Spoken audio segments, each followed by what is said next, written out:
गुमराह करने वाले लोग क्यों गुमराह कर रहे हैं? क्योंकि उन्हें बुरा लग रहा है। कृषि कानूनों के खिलाफ किसान आंदोलन पर डटे हैं तो बीजेपी भी किसानों को जागरूक करने के लिए पुरजोर तैयारी में है। बीजेपी चौपाल लगाकर किसानों को कृषि कानूनों के फायदे गिना रही है। इसी सिलसिले में सीएम योगी आदित्यनाथ ने बरेली में किसानों को संबोधित किया और नए कृषि कानून की खूबियां गिनाई।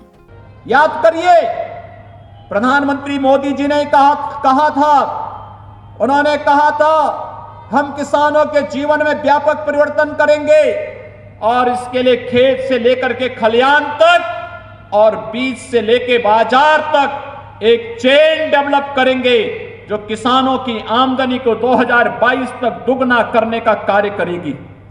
और भाइयों बहनों, इस सॉइल हेल्थ कार्ड की व्यवस्था उसी प्रक्रिया का हिस्सा है। प्रदेश के अंदर 36,000 करोड़ रुपए का किसान ऋण माफी का कार्यक्रम उसी का हिस्सा है। किसानों को पीएम कुसुम के माध्यम से सोलर पंप का वितरण उसी का हिस्सा है। एमएसपी उसी का हिस्सा है। और यही नहीं, मैं अभिनंदन करता हूं और आभार व्यक्त करता हूं प्रधानमंत्री मोदी जी का, जिन्होंने कल की कैबिनेट में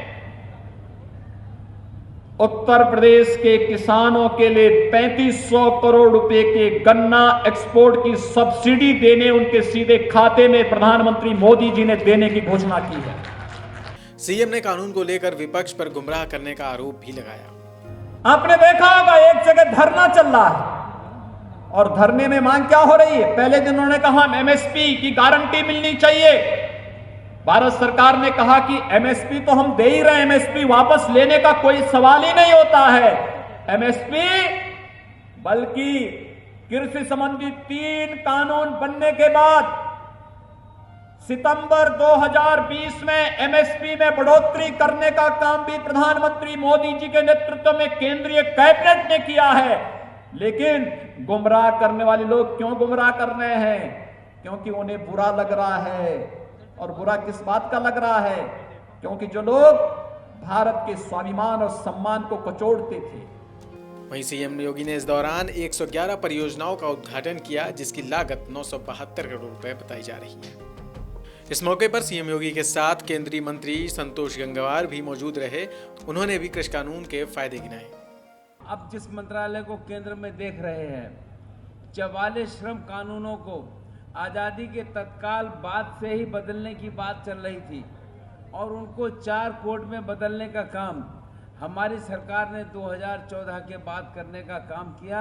और आज इस कोरोना के काल में भी प्रधानमंत्री जी की सक्रियता समझ में आती है कि हम लोगों ने 44 कानूनों को 4 कोड में बदलने का काम किया और हर तरफ इसका स्वागत हो रहा है। कृषि कानून को लेकर सरकार और आंदोलनकारी किसानों में बातचीत के जरिए समस्या का हल निकले, इसके लिए सरकार लगातार प्रयास कर रही है। तो वहीं अब कोर्ट ने भी आंदोलनकारी किसानों और सरकार के बीच बातचीत कर समस्या का समाधान निकालने की बात कही है। News room post, Delhi.